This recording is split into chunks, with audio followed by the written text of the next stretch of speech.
happenings, global happenings today. We communicate, we analyze global news. Stay tuned. Few months ago, Nigerians woke up, particularly Lagosians woke up, with the rude shock of some of their houses being demolished, especially areas like Lekki and the likes. Most of which was claimed that the roads had no documentation of any sort. Others believe there was a case of it being built on canals, road networks. Nigerians thought, or Lagosians in particular, thought they have seen the end of it all, and others have started their life. Those whose houses were demolished have moved on with the hope that somehow they will find a way around it and there will be compensation in one way or the other, probably with the help of their God. Right now, as we speak, another wave has begun, and this time around, it's still the same Lagos. And one of our celebrities, for very own celebrities, begin to call on Lagos State over this matter. You can wake up today, you're a landlord in Lagos, and tomorrow you may not be too sure. Something may just happen, and Pharaoh that knows not Jacob, Joseph, may just mount that seat. Well, as we speak, and according to the news, on Saturday, the Lagos State government reclaimed the right of way of the Odo Yara Alaro channel by demolishing a part of Jobe and Mende Estate Villa, most of which is actually in Maryland, in Lagos State. Now, the Minister of Environment and Water Resources, Mr. Tokumbo Wahab, disclosed it on social media handle. Now, following that development, there have been concerns from Nigerians over the recent demolition of houses in Lagos State, and reacting to it is our very own Yemi Alade. In a post she made on her social media account questioning what will happen if Lagos State turns the whole Lagos into a network of roads with no residents. And the full message reads, and I quote, it says, "Thank you for giving me and millions of others a reason to not invest in Lagos real estate. Maybe when you are done turning the whole Lagos into a network of roads with no residents, then your mega city dreams will be complete. Please start refunding legal buyers at least."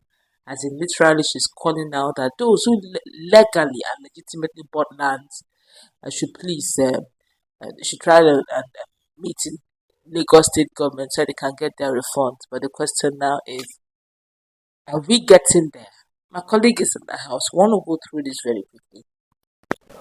What's your take on the fact that there seem to be in batches now demolitions galore going on in Lagos? We are still talking about some houses or some infrastructures being brought down just to construct the same Lagos Calabar coastal way within the town of Maryland in Lagos State.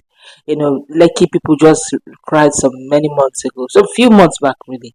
But some people are insinuating that this is just beyond the road network thing. What is going on? SanwoOlu had been for 4 years. He never mentioned anything about roads. But the second tenor is about demolition of houses. Some are insinuating, alleging so that they're actually bringing down some of these houses because they are trying to create more land for bigger investors that will be coming into Lagos by the time you turn Lagos to that mega city. What's your take? Well, for me, no matter the reason given, it's not good enough. Considering the economic situation in Nigeria, for every person that possibly has been blessed to raise a structure for himself or for herself, it's via real sweat, call it sweat and blood. You see someone being able to raise a structure because number one, the government is not even being fair on the citizen in the area of infrastructural development, and in the area of job creation, in the area of provision of employment and all of that. It's again amenities. So, but these guys just go out of their way to work really hard. They are not politicians. Most of them are not politicians because it's only politicians in Nigeria that jump on money, just as what we saw some days ago. How people loot as much as 80 billion naira. Such money, most people have not even seen it before or even imagined. Not even in dreams. Not even in dream.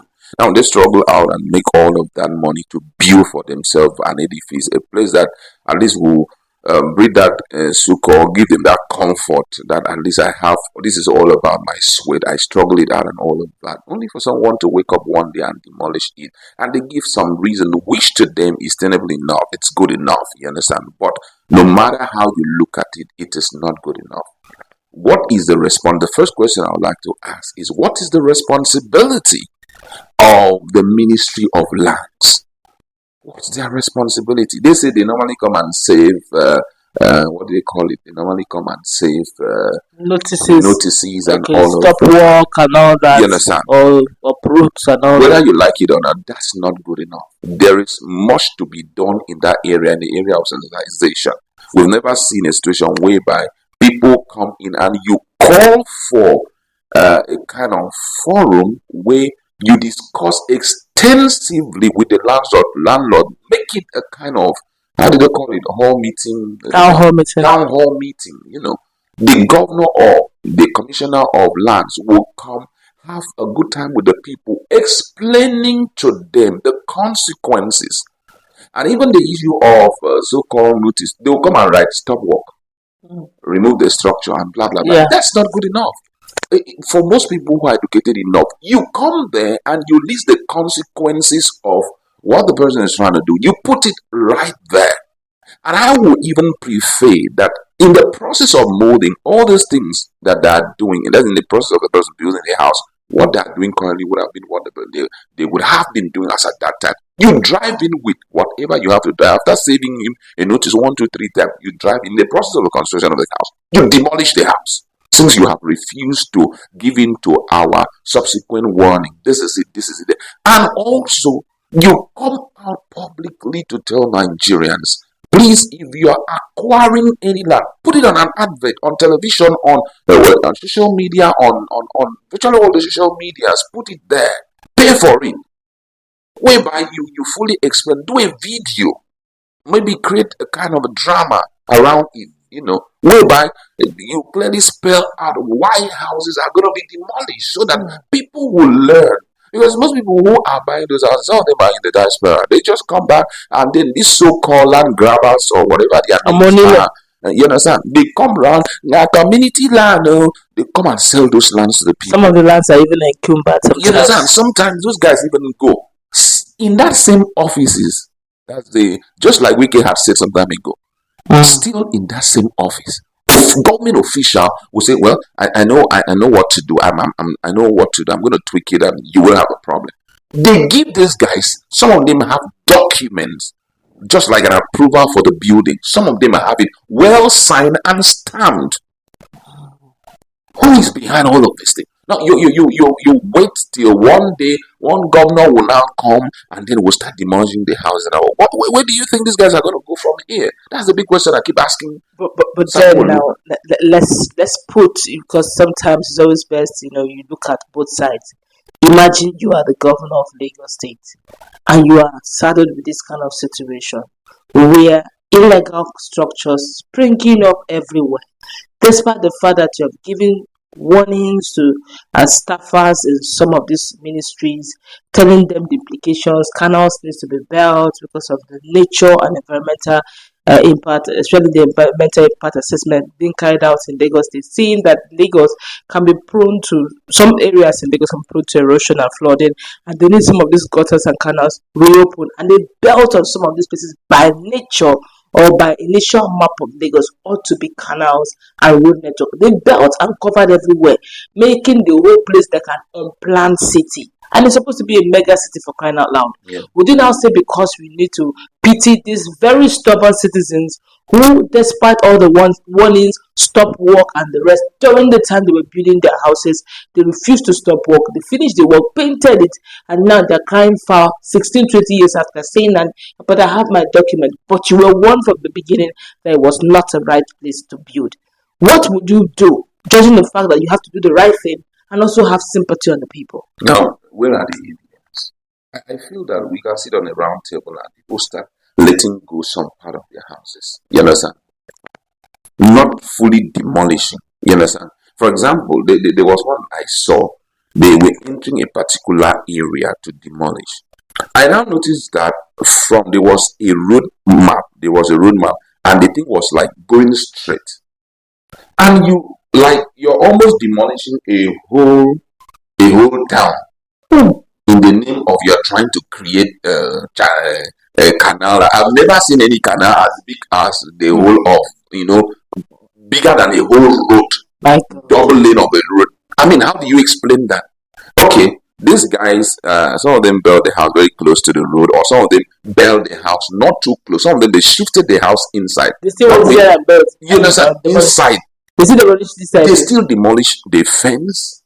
I mean, some of them, when I looked at it, it was clear enough that with the fence, if they demolish the fence, there'll still be a way of creating the canal. But you still went ahead, you demolish everything. Yeah, we know that Nigerians can be stubborn at some point and all of that. But I'm still of the suggestion that the Ministry of Lands should own Nigerians that responsibility of saying stop work. First time, second time. The third time they come with the demolition machine. With military, just as they are doing now. And by the time they pull down the house, the person will, other people will start learning from this one. Not a situation whereby, for example, in Maryland, you see houses properly being laid out. And now you come, giving them some few days. Some people, now, it's their pension. I even heard it was 2 hours. 2 hours. Some of them is their pension. Some of them, it is their gratuity. Last couple, nothing anywhere. And you're coming down to demolish. I don't support that. And another thing that Nigerians are really interested in is we're waiting to see what will be done in those areas that are being demolished. We just want to see what they want to do in those areas. Because if at the end of the day you let out part of those lands to other people for sale, then you did it on either ethnicity or there was some political undertone in the whole thing. That's just it. Time will tell. That's what we're going to wrap it up. We'll go on and on what to take. Do you think this could just be just a case of Lagos map trying to the governor trying to get back the original structure of Lagos? Or do you think there could be a political undertone, maybe those who didn't really vote for him? But then again, Yemi Alade believes that this particular move will scare potential investors who believe that the same cane, quote and unquote, that they used to flog the first one is waiting to be used to flog the second one.